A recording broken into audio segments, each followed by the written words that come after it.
As we enter the year 2023, the migrant crisis continues, the borders remain open, and the former head of UK Border Force is warning us that the migration wave this year is going to be bigger than ever.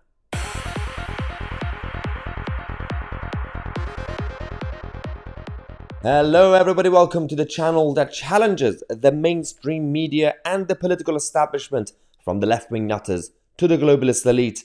And we're going to have a number of news stories for you guys throughout the evening, from the border situation as well as the so-called Brexit Britain and Channel 4. But first, let's talk about our borders, because we've been talking a lot about what's going on in Kent.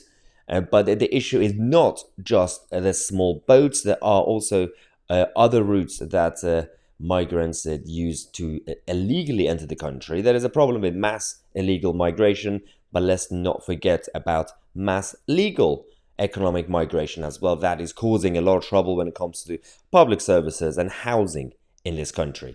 First, let's talk about Tony Smith. Tony Smith, who is a former head and boss of Border Force in this country, came out and actually said, well, you haven't seen anything yet. Things are going to get even worse. He said, well, I don't think we've actually peaked when it comes to the level of illegal migration in this country. So I don't think we've peaked, I'm afraid. And he actually continued by saying this on GB News. We've got to get into detaining people when they arrive here who are manifestly unfounded, abusing the system, detaining them only for a limited period, for as short as period as this. No one wants to lock people up for months and months, but get all the legal barriers, all of those dealt with really quickly under a detain fast track process and start seeing removal. We've done it before. We did it in the UKBA when I was there. We had a detain fast track process and we did deliver significant removals, and that's the best way.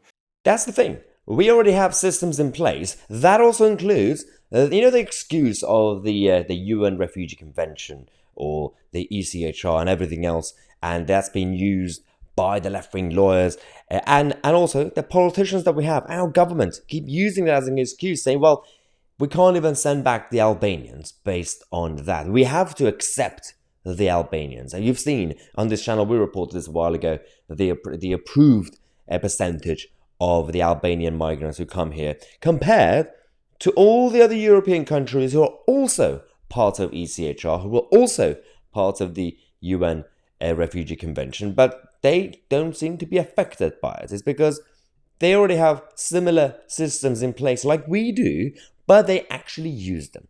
If you do what Tony Smith says, just do it because we have done it before.